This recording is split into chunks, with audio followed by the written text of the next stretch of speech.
The Lord be with you. And with your spirit. A reading from the Holy Gospel according to Matthew. Glory to you, Lord. The 11 disciples went to Galilee, to the mountain to which Jesus had ordered them. When they all saw him, they worshipped, but they doubted.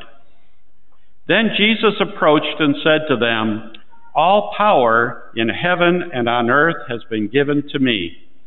Go, therefore, and make disciples of all nations, baptizing them in the name of the Father, and of the Son, and of the Holy Spirit, teaching them to observe all that I have commanded you. And behold, I am with you always until the end of the age." The Gospel of the Lord. Praise you, Lord Jesus Christ. Well, Father Doug, I'm not sure I know how to explain it all.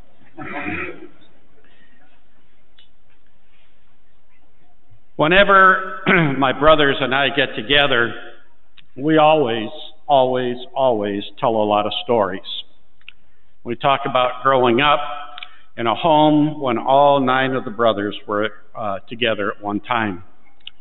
We tell and we retell those stories, all of the pranks that we played on each other, all the fights that we had, all the street football games that we played in Detroit, and all of the forts that we built throughout the neighborhood.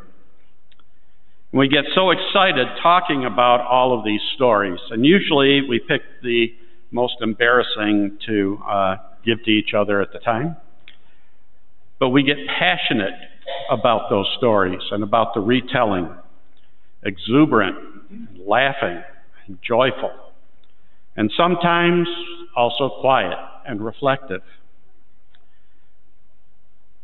We each can't wait to take our parts.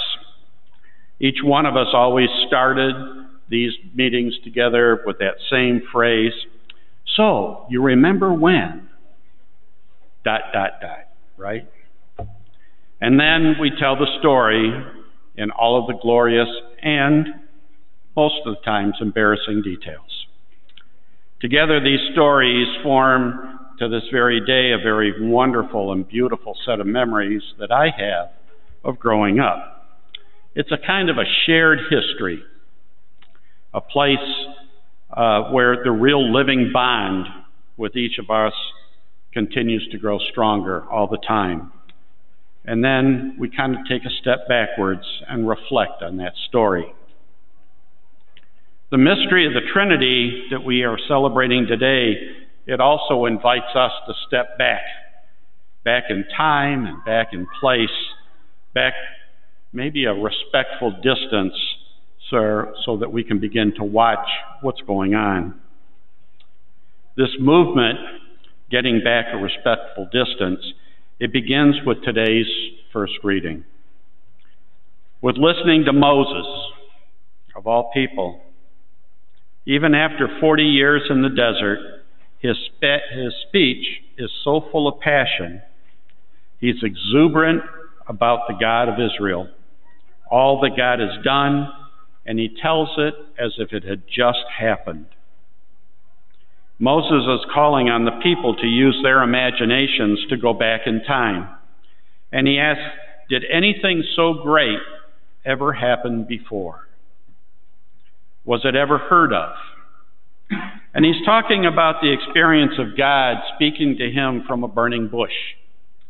And then he tells them the stories, and some of those that are there remember firsthand, about God leading them out of Egypt, taking them through the wilderness and giving them water from the rock, feeding them with manna and quail that somehow just miraculously appeared. And Moses is talking about how God entered into a covenant with them, a relationship that was so intimate. The prophet Isaiah describes that intimacy like between a parent and a child. And Hosea talks about it like a husband and a wife. Moses is asking them to share in these memories in a real and living way. to compare what has happened to them with all that has gone on before, even to the beginning of creation. Moses describes how God rescued them with a strong and outstretched arm. Did any God ever go up against the great power of Egypt? Did any God ever show such favor as our God has done and shown to you? Can you hear the wonder and the awe and the love in his words? This feast of the Trinity, it also speaks to us of the passionate love that God has shown to us in Jesus, in the Son. God's love for God's people comes to fulfillment in the person of Christ himself.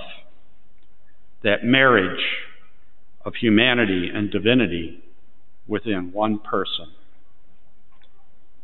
God's desire for intimacy with us led to the birth of Jesus, the Messiah, the Son of God, Emmanuel, God with us all the time.